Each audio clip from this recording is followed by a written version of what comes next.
The moment Commander Ryder saw the tattoo on my sister Nora's spine, everything changed. But before that moment, she was just another broken woman being humiliated in front of 50 people at a military fundraiser. What happened next proved that sometimes the most dangerous people in the room are the ones everyone underestimates. Before we dive in, tell us where in the world are you watching from? If you enjoy stories like this, make sure to hit that subscribe button because tomorrow's episode is truly mind-blowing. Let's get started. Picture this: the Grand Harbor Hotel ballroom, crystal chandeliers casting warm light over tables of influential donors, military brass, and society elite.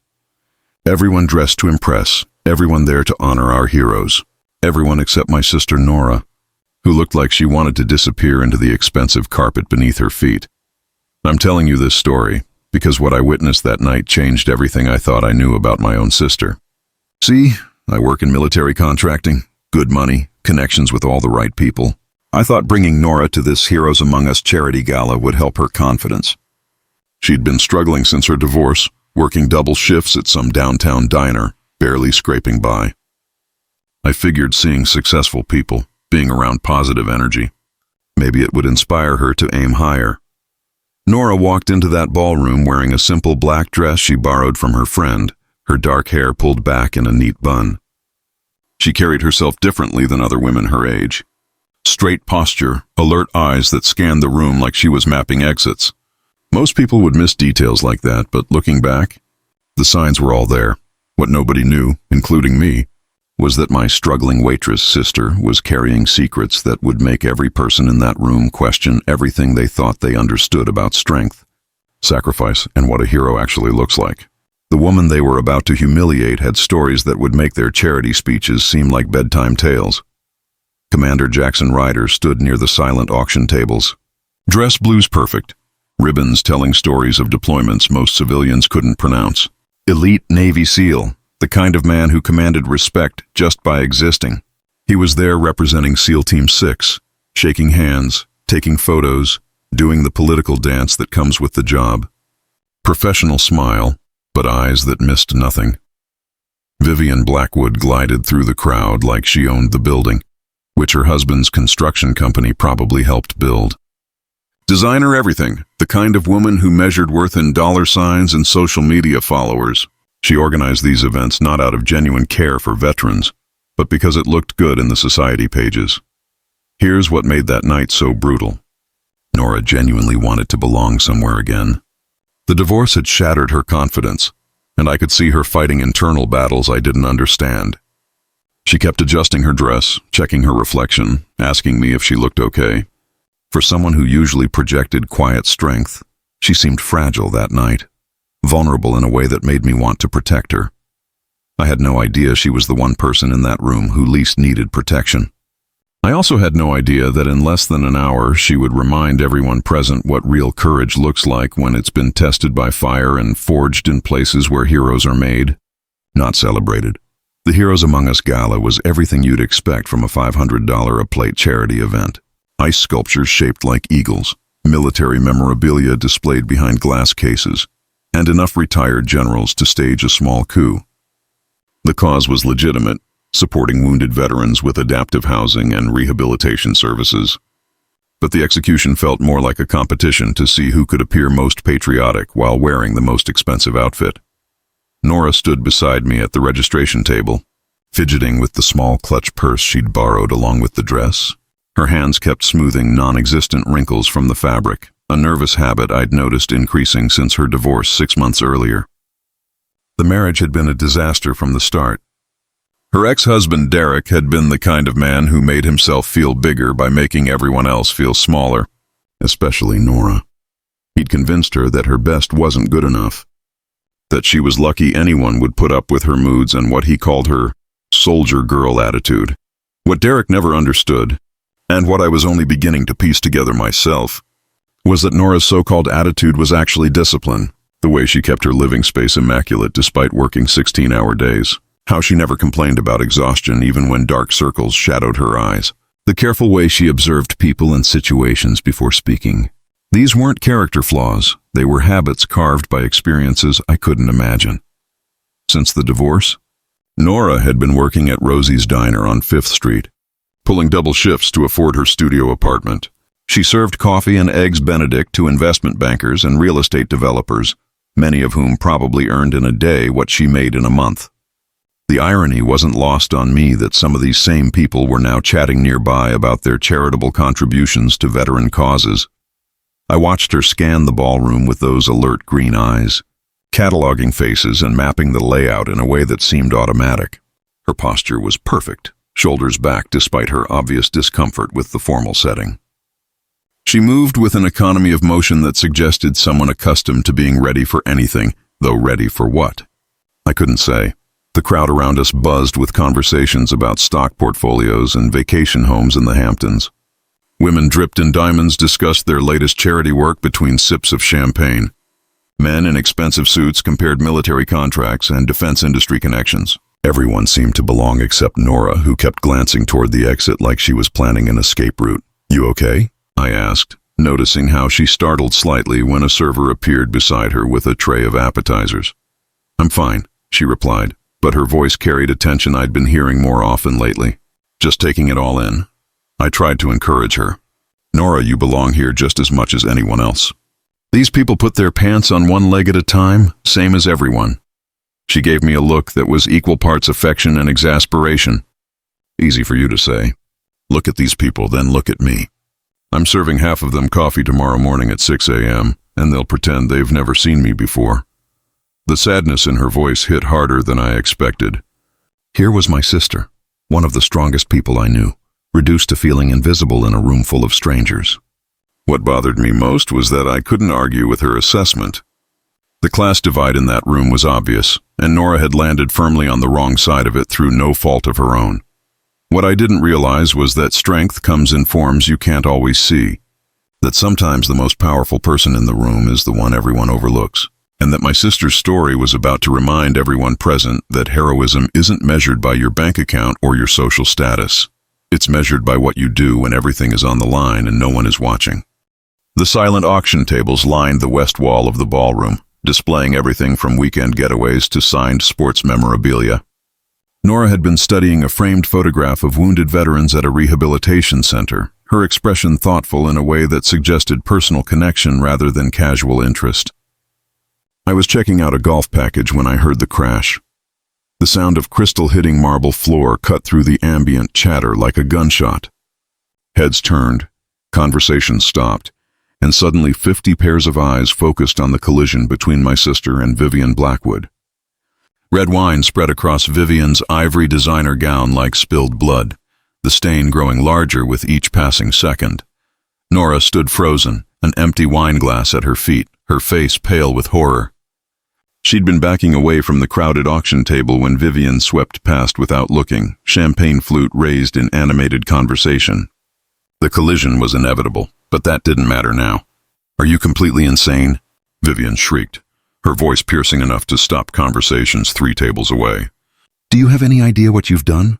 This dress is Valentino. It costs more than you make in 6 months. The cruelty in her tone made my stomach clench. This wasn't just anger about an accident. This was something uglier. Vivian's eyes blazed with the righteous fury of someone who'd never faced real consequences, who saw the world divided into people who mattered and people who served them.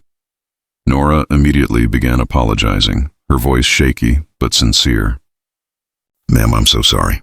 It was completely my fault. Please, let me pay for the cleaning or replacement, whatever you need." "Cleaning?" Vivian laughed, but there was no humor in it. "Cleaning? This is ruined, completely ruined. And you're going to pay for it? With what, your tip money?" A crowd was forming now, phones appearing as people sensed drama worth recording. I stepped forward, trying to defuse the situation.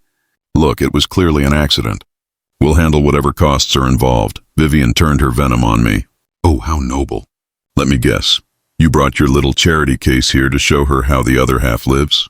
Well, congratulations. Now she knows exactly where she belongs." The words hit Nora like physical blows. I watched my sister shrink inward, her shoulders curving forward as if trying to make herself smaller. This was the same woman who could work a 16-hour shift without complaining, who kept her head up through a brutal divorce, who somehow maintained dignity even when life kept knocking her down. But Vivian's public humiliation was targeting something deeper than pride. "People like you don't belong here," Vivian continued, her voice carrying across the ballroom. This is for real contributors to our heroes, not charity cases who can't afford their own clothes. The comment about borrowed clothes landed with surgical precision. Nora's hands instinctively moved to smooth her dress, that nervous gesture I'd noticed earlier now magnified by shame. She was fighting tears, her breathing shallow in a way that suggested panic rather than simple embarrassment. Hotel security appeared, drawn by the commotion. The manager, a thin man in an expensive suit, assessed the situation with practiced efficiency. I'm very sorry, but I'm going to have to ask you to provide compensation for the damages, or we'll need to involve our legal department. The threat hung in the air like smoke. Around us, the crowd watched with the fascination people reserve for car accidents and public meltdowns. Phones captured every moment, every angle of Nora's humiliation. Tomorrow she'd be a viral video. The clumsy waitress who crashed the fancy party. Nora's voice dropped to almost a whisper. I should just go. This was a mistake. She began removing her jacket, probably planning to use it as a napkin for Vivian's dress, some desperate attempt to fix the unfixable. As she moved, the jacket slipped down her shoulders, and for just a moment, the sleeveless dress revealed something that made my breath catch. Dark ink traced along her spine, intricate and deliberate, disappearing beneath the fabric before I could make sense of what I was seeing. But someone else was watching too. Someone whose eyes had been trained to notice details that others missed. Something shifted in Nora's posture as she stood there, jacket halfway off her shoulders, surrounded by a crowd that treated her humiliation like entertainment. I'd seen that change before, subtle but unmistakable, like watching someone remember who they used to be. Her breathing slowed from panicked gasps to measured inhales. Her shoulders straightened, despite the weight of 50 stares pressing down on her. The hotel manager cleared his throat, clipboard in hand like a weapon. Ma'am, I need a decision. Compensation or we contact our attorneys. The dress replacement cost is estimated at $3,000, plus cleaning fees for the carpet. $3,000. That was more than Nora made in 2 months at the diner. I started reaching for my wallet, ready to handle this mess myself, but she caught my wrist with a grip that surprised me. Her fingers were steady now, no trembling. I can handle this, she said quietly, and there was something in her voice I hadn't heard since we were kids. Authority, command presence, the kind of tone that made people listen whether they wanted to or not. Vivian scoffed, still picking at wine stains on her ruined gown. Handle this? With what exactly? Are you going to wash dishes for the next year to pay me back? The crowd chuckled at that, the cruel laughter of people who felt safe in their superiority. But Nora didn't flinch. Instead, she did something that surprised everyone, including me. She smiled. Not the nervous, apologetic smile she'd been wearing all evening, but something cooler, more controlled. Ma'am, Nora said, her voice carrying across the ballroom with unexpected clarity. I understand you're upset about your dress. I take full responsibility for the accident. However, attacking my character and my right to be here won't make the wine stain disappear any faster. The response stunned the crowd into momentary silence. This wasn't the cowering waitress they'd been watching break down moments earlier. This was someone else entirely, someone who spoke with the calm confidence of a person who'd faced real problems and survived them. Vivian's face flushed red, anger replacing her smug superiority. Don't you dare lecture me about character. What could someone like you possibly know about sacrifice? About serving something bigger than yourself? The question hung in the air like a challenge, and I saw something dangerous flicker in Nora's eyes. She was making a calculation, weighing risks and benefits with the speed of someone trained to make life-or-death decisions under pressure. Her hand moved unconsciously to her spine, fingers tracing the hidden ink beneath her dress. You want to know about sacrifice? Nora asked, and her voice carried a new edge that made the hair on my arm stand up. You want to know about service? I could see her fighting an internal war. Part of her wanted to shrink away, to apologize and disappear like she had for months after the divorce. But another part, a part that had been buried under layers of self-doubt and emotional abuse, was clawing its way to the surface. The crowd sensed the shift too. Conversations died completely. Even the servers stopped moving, frozen by the electricity in the air. Something was about to happen, something that would change the entire dynamic of this confrontation. Nora's military bearing was impossible to miss now. The way she stood with feet shoulder-width apart, balanced and ready. The way her eyes swept the crowd with tactical awareness, noting exits and potential threats. The way she held her head high despite being outnumbered and outgunned in terms of social status and wealth. "I know exactly what sacrifice looks like," she said, and began to turn around. As she moved, the borrowed jacket slipped completely off her shoulders, and the sleeveless dress revealed what she'd been hiding all evening. Dark ink flowed down her spine in intricate patterns, symbols, and designs that told a story most people couldn't read, but someone in that crowd could read it. Someone whose eyes were trained to recognize the marks that warriors carry. Someone who understood that the most dangerous people in the room are often the ones everyone underestimates. The tattoo revealed itself like a secret finally ready to be told. Dark ink flowed down Nora's spine in intricate detail, symbols and imagery that spoke of battles fought in shadows, of missions that would never appear in history books. At the center, unmistakable to anyone who knew what to look for, was a phoenix rising from flames with tactical wings spread wide, surrounded by coordinates and call signs that meant nothing to civilians but everything to those who'd served in classified operations. From the back of the crowd, a voice cut through the stunned silence with military precision. "Excuse me." Commander Jackson Ryder moved through the gathered socialites like a shark through minnows, his dress blues immaculate, ribbons and medals telling their own story of valor. The crowd parted automatically for him, recognizing authority even when they didn't understand its source. His eyes were locked on Nora's spine, and I saw recognition dawn across his weathered features. Nora heard his approach and tensed, every muscle in her body coiling like a spring. She knew that voice, that tone, military command, the kind of voice that had once given her orders in places where failure meant death. That wouldn't happen to be Phoenix Tactical Unit insignia, would it? Ryder asked, his voice carrying the weight of someone who'd seen the classified files, who knew what that symbol really meant. The crowd buzzed with confusion. Phoenix Tactical meant nothing to them, just more military jargon in a room full of people playing dress-up soldier for charity. But Nora went completely still, her face draining of color. She turned slowly to face him, and I watched my sister transform one final time. The waitress was gone. The humiliated victim was gone. Standing in her place was someone I'd never met, but somehow recognized. A warrior carrying scars from battles I couldn't imagine. "That depends who's asking." "Sir," she replied, and her voice carried protocols I didn't understand. Respect earned in places where courtesy could mean survival. Ryder stepped closer, and I saw genuine awe in his expression. "Commander Jackson Ryder, SEAL Team 6, and if that tattoo means what I think it means, ma'am, then you've seen combat that most of these people can't even imagine." The ballroom fell into the kind of silence that precedes earthquakes. Vivian's mouth hung open, her wine-stained dress suddenly the least important thing in the room. The hotel manager lowered his clipboard. Phone cameras stopped recording, as if their owners sensed they were witnessing something sacred. Phoenix Tactical was the most elite female special operations unit in military history, Ryder continued, his voice carrying to every corner of the ballroom. 12 women. Classified missions behind enemy lines. Hostage extractions. High-value target elimination. Intelligence gathering in places where capture meant torture and death. They operated in complete secrecy for national security reasons. He paused, studying Nora's face with the respect reserved for fellow warriors. The unit was disbanded 3 years ago after a mission in Afghanistan went sideways.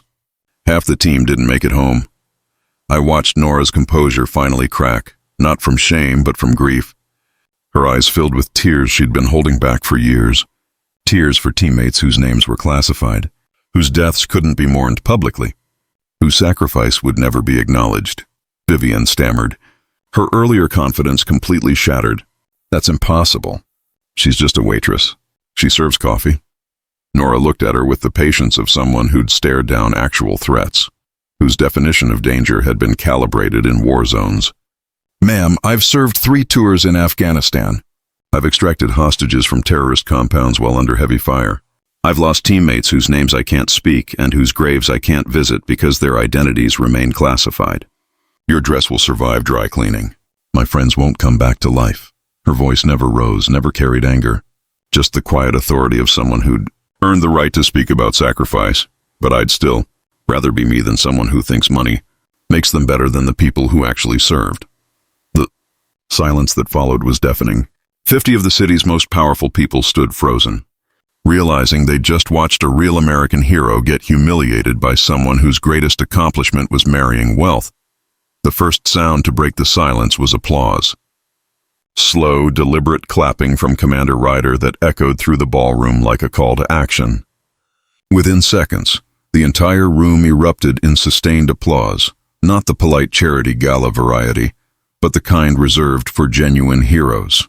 People stood, phones forgotten, some wiping away tears they didn't expect to shed. Vivienne Blackwood had disappeared sometime during the applause, slipping away with her ruined dress and shattered superiority.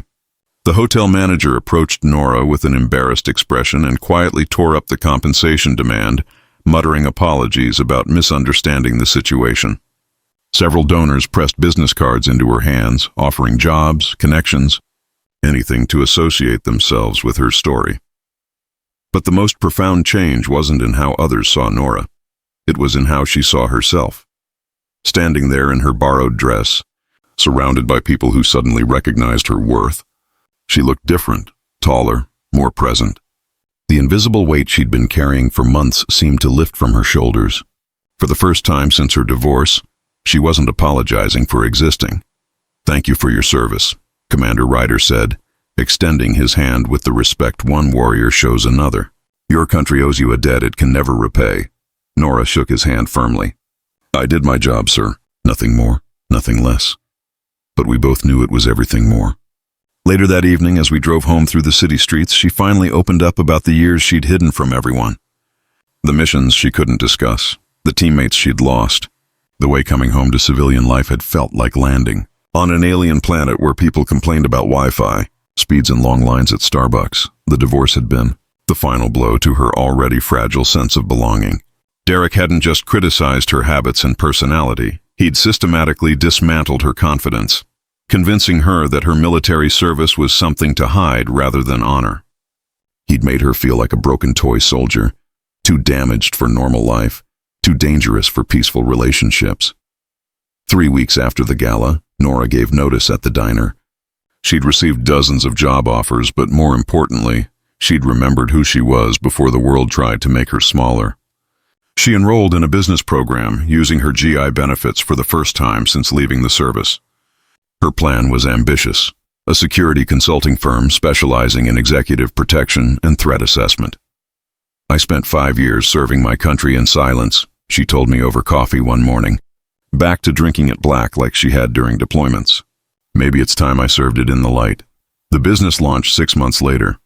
Nora hired 3 other female veterans, women who'd also been struggling to find their place in civilian society. They provided security services for executives, diplomatic personnel, and high-risk events. The irony wasn't lost on anyone that some of their first clients were the same people who'd attended that charity gala. But the real transformation went deeper than career success. Nora stopped apologizing for taking up space. She spoke with the authority she'd always possessed, but had learned to hide. When people asked about her background now, she told them with pride rather than shame. The woman who'd once felt invisible had become impossible to ignore.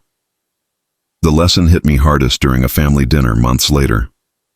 Watching Nora laugh with genuine joy, seeing her comfort in her own skin, I realized how much energy she'd been spending trying to be acceptable to people whose approval was never worth having.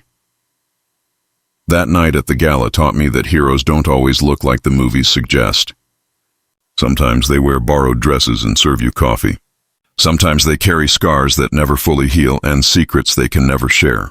But when the moment demands it, they stand taller than everyone else in the room.